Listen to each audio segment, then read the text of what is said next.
그때 그날 헬스장 가면서 길에서 울었어요. 길에서 엉엉엉 울면서 헬스장 갔어요.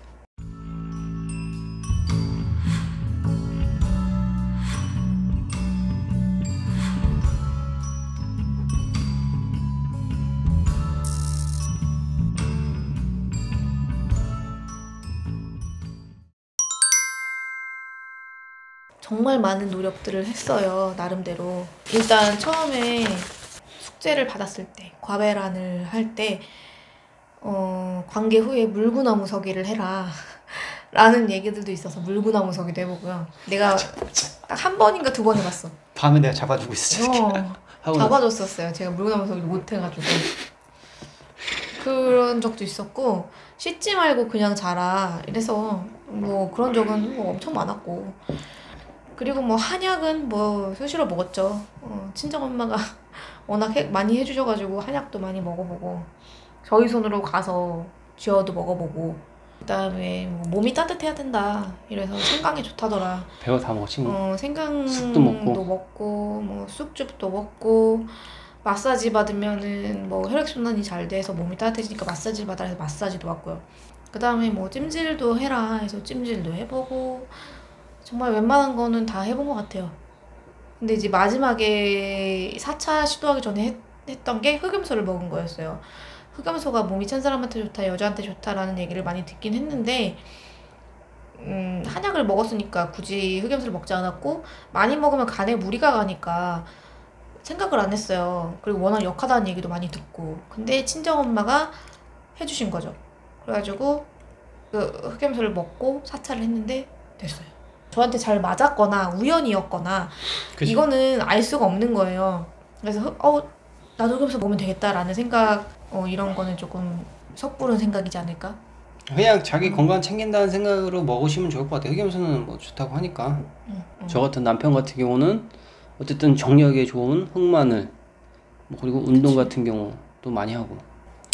그래서 이런 다양한 노력들을 했죠. 힘들 때마다 굉장히 유명한, 많이 알고 있는 맘솔릭에서 나님 쪽에 가지고 글을 많이 쓰기도 하고, 그리고 글을 많이 읽기도 하고 그랬어요. 그러면서 뭐 나님이신 분들의, 아니면 유산되신 분들의 블로그 읽으면서 밤에 혼자 새벽에 울기도 하고 그랬죠. 진짜 그때 당시에는 누군가의 임신 소식을 들으면 부럽다라기보다는 왜 나는? 이런 생각이었거든요.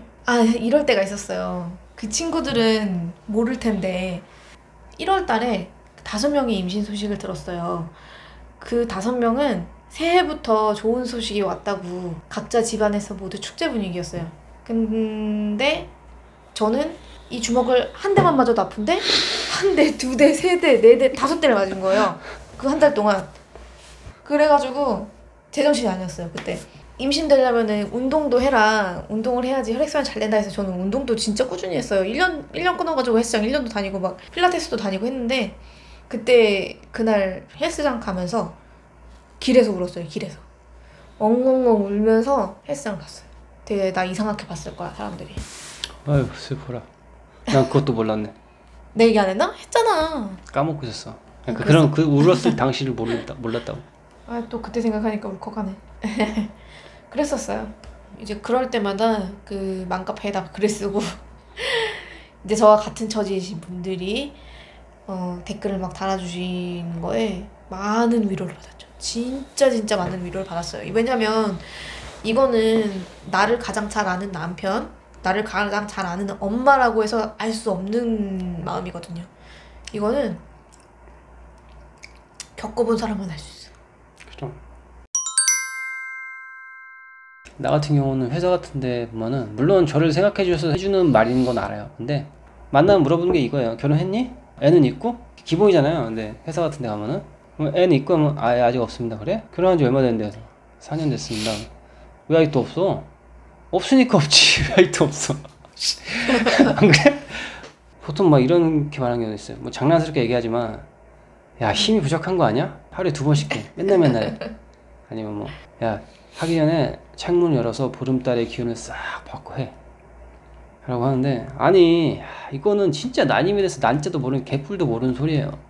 이 난임 중에는 그런 말 자체도 스트레스고 그냥 아무 말도 안 하면 되는 거야. 애 있어? 아니 없습니다. 그래 그렇구나 라고 넘어가면 돼요. 근데 거기에서 더 파고든다 그 사람의 개인 가정사를. 그러면은 상대방 입장에서는 그 사람 한 명일 수도 있지만 듣는 사람 입장에서는 여기서도 듣고 저기서도 듣고 뭐가 좋으니 뭐가 먹어봐라 뭘 해봐라 뭐 해봐 안 해봤겠어요? 해봤지? 그런 난임을 겪고 있는 사람이 조언을 구하지 않는 이상 함부로 그 사람에 대해서 조언하면 안 돼요. 나도 난임이고 너도 난임인데 너에 대해서 이렇게 얘기해주고 이런 거는 그나마 좀 수용할 만해요. 같은 그런 입장이고 하다 보니까 거기에 대해서 많은 얘기도 할 수 있고. 근데 지는 애 몇 명씩 잘 낳고 살고 나는 난임인데 그 지가 쉽게 가진 걸 대해서 나한테 얘기하면은 그건 저한테 적용이 안 되잖아요. 누구는 안 해봤겠어요? 그러니까 그렇게 함부로 쉽게 얘기하면 안 될 것 같아요. 자기 같은 경우는 뭐 듣기 난 되게 많은데. 그래? 응. 얘기해봐. 이런 말 있어요. 임산부를 질투해라. 그러면 생긴다더라. 이런 얘기가 있어요. 질투라는 감정이 내가 하려고 하는 게 아니에요. 자연스럽게 되는 건데 뭐 질투를 하래. 질투는 당연히 해요. 수없이 했어요. 수백 번 했어요. 그런 말이 진짜 싫었고 또 어디 문제 있니? 너 신랑 검사해봤어? 이런 거. 안 해봤겠니? 안 해봤겠어? 어? 요즘에 원인 불명이 엄청 많잖아요. 물론 원인이 있을 수도 있어요. 저는 근데 원인 불명보다 원인이 있는 게 나은 게 방법을 강구할 수가 있어요. 원인이 있으면. 근데 원인 불명은 어떤 방법을 찾을 수가 없으니까 다양하게 시도를 해봐야 되고 어떻게 보면 조금 더 어렵고 힘들거든요. 그리고 과도한 눈치 보기. 응. 아까처럼 너무 과도한 오지랖도 그렇지만 난임인 사람 배려한답시고 너무 눈치를 보는 거예요. 괜히 막 지나가는 애기만 봐도 내 눈치를 본다거나 임산부를 봐도 내 눈치를 본다거나 이런 거. 근데 이거 들으신 분도 이럴 수 있어. 그럼 어쩌라는 거야? 맞아. 걱정돼서 여러 번 물어보고 질문하고 그게 싫다고 해서 말 안 하는데 또 눈치 본다 그러고. 근데 이게 딱 중간이 있잖아요. 눈치 보는 거 티 나잖아요. 그냥 평상시처럼 대해주면 돼요. 평상시처럼. 가장 듣기 싫었던 거 그리고 가장 많이 들은 말 포기하면 온대. 이거 진짜 너무너무 듣기 싫었어요. 포기라는 걸 해본 사람이 그런 말은 못해요. 포기라는 거는 제가 생각하기에는 진짜 인생이 너무너무 힘들어서 그렇게 벼랑 끝에 서서 다리 위에 서 있는 사람, 그럴 때 포기라는 단어를 쓸 수 있는 거지 포기는 함부로 쓸 수 있는 단어가 아니에요. 그래서 포기하면 온다더라. 그 얘기 진짜 너무너무 싫었어.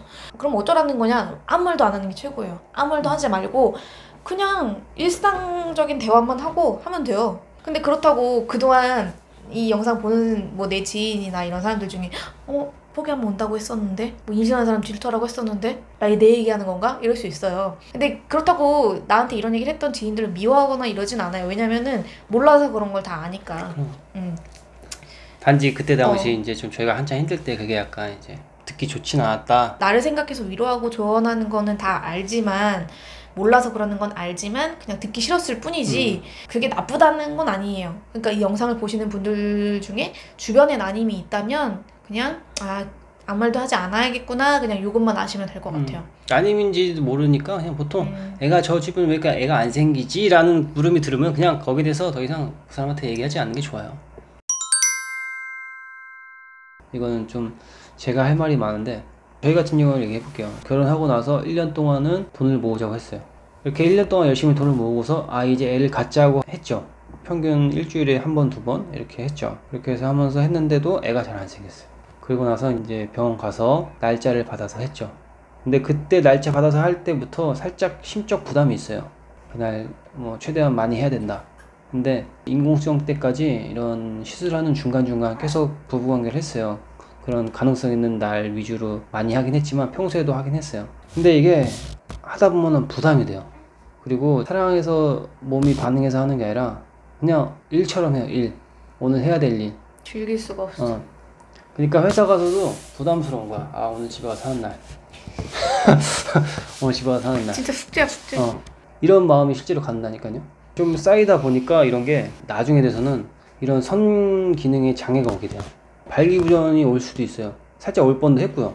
왜냐면은 정신적인 교감이 있어야 되는데 이게 그냥 업무가 돼버리니까 특히 그때 당시 와이프가 부부관계를 체크할 수 있는 어플 끝나고 나면 거기다 체크를 하는 거야. 제 입장에서는 무슨 유치원 때 착한 일 하면은 포도나무에 포도 스티커 붙이듯이 하루하루 그런 스티커를 붙이는 것 같았어요. 그러니까 이게 부담이 너무 되는 거야. 일주일 뒤면은 가임기니까 그때 더 많이 해야 돼. 이때는 매일매일 해야 돼. 이런 스트레스가 오다 보니까 이제는 성기능도 장애가 오고 그러다 보니까 와이프한테 얘기를 했죠. 이렇게 하면 안 될 것 같다고. 둘이 원해서 해야지. 이거는 지금 너무 기계적으로 하는 것 같고 이게 뭐냐고. 그래서 와이프도 거기에 대해서 동의를 하고 그 다음에 아예 안 했죠. 한 달 안 한 것 같아. 아예 안 하니까 다시 이제 그게 돌아오더라고요. 이렇게 하고 싶다, 와이프랑 이제 부부관계 하고 싶다 이런 마음이 섰더라고요.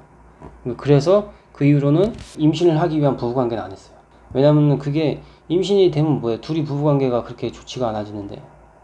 그래서 저는 이제 많은 부부분들한테 해주고 싶은 말이, 특히 남성분들은 그런 부부관계가 어느 순간 업무로 느껴지고 지루하고 부담이 된다, 그래서 내 몸에 변화가 있다, 그러시면은 그냥 제 생각에는 안 하시는 게 나아요. 안 하시고 차라리 깔끔하게 시험관을 하시는 게 둘 부부관계에서 더 좋을 것 같아요. 그냥 뭔가 시술을 했는데 실패를 했다. 그때 이제 뭔가 할 만한 걸 찾는 게 필요해요. 다른 것보다도. 그래서 저희는 여행을 선택을 했거든요. 그래서 저 시험관 실패할 때마다 계속 여행 갔어요. 그래서 여행 많이 갔어. 덕분에 시험관 많이 실패해서. 저 같은 경우는 이제 남자니까 솔직히 난임이라고 하면 마치 내가 힘이 없는 것 같고 내가 마치 정력이 부족한 것 같고 그런 게 있으니까 좀 많이 숨기려고들 하시는 경우가 있어요. 처음에 저도 숨겼지만 나중에 돼서는 오히려 대놓고 얘기했어요. 그냥 저 난임이라고. 저 잘 안 생겨요. 잘 안 생기네요. 열심히 노력해도. 이렇게 차라리 오픈을 하니까 마음이 편하더라고요. 말을 안 해, 그 뒤로? 사람들이? 말하긴 하는데 내가 눈치를 볼 필요가 없는 거지. 내가 자신 스스로 떳떳하게 생각하는 거야. 그 사람들이 뭐라 해도 내가 이렇게 난임이에요 이렇게 해라, 자신 있게 하는 거예요. 오히려 혜택 받을 거 다 받아버리고. 그리고 임신이 주가 돼서는 안 되는 것 같아요. 저희가 난임을 한 4년 5년 겪으면서 어느 순간에는 임신이 마치 주가 됐던 적이 있어. 우리 둘의 인생에서 마치 이걸 안 하면은 굉장히 뭔가 안 될 것 같고 막 그것만 보고 달리는 거야. 경주마처럼 임신만 보고. 다른 인생에서 즐길 거리가 많은데 그거를 다 배제해버리고 오로지 임신만. 이거 하나의 희노애락이 인생이 결정되는 것처럼. 근데 임신을 너무 올인하지 마시고 개인적인 취미생활이든가 이런 거 하시면서 같이 이제 시술을 병행하는 게 낫지 않나 싶고요. 그리고 난임이 지속되다 보면은 이유를 찾게 돼요, 사람이. 그러면은 절대 그 이유를 상대방한테 찾아주면 안 돼요. 간혹 스트레스 받거나 너무 이제 난임 지속되다 보면은 상대방한테 찾을 수가 있어요. 물론 속으로도 생각할 수 있겠죠, 그런 거를 조금이라도. 우리 같은 경우도 한 번 있었어. 자기가 장난스럽게 얘기했지만 시험관 수술할 때 어떻게 하냐면은 난자를 채취해서 난자를 이렇게 놔두면은 옆에다 정자를 이렇게 뿌려놔요. 그러면 이게 정자가 이 난자를 지가 알아서 뚫고 들어갈 거면 자연스럽게 수정이 될 거면 하거든요. 근데 이 정자가 난자를 못 뚫으면 그때서야 이제 바늘이나 이런 스포이드로 이렇게 넣어주는 거죠, 정자를 난자 안으로. 근데 이제 저희 같은 경우는 그 의사 선생님이 말해주기를 정자가 난자 안으로 못 들어간다고 했어요. 그래서 위세 조정을 했다고 했지. 그 얘기를 이제 민재가 집에서 저한테 하는데 정자가 힘이 없어서 난자에 못 들어간대 라고 한 거예요, 웃으면서. 근데 저도 반격을 했죠. 사람이니까 난자가 단단해서 못 들어간 거야.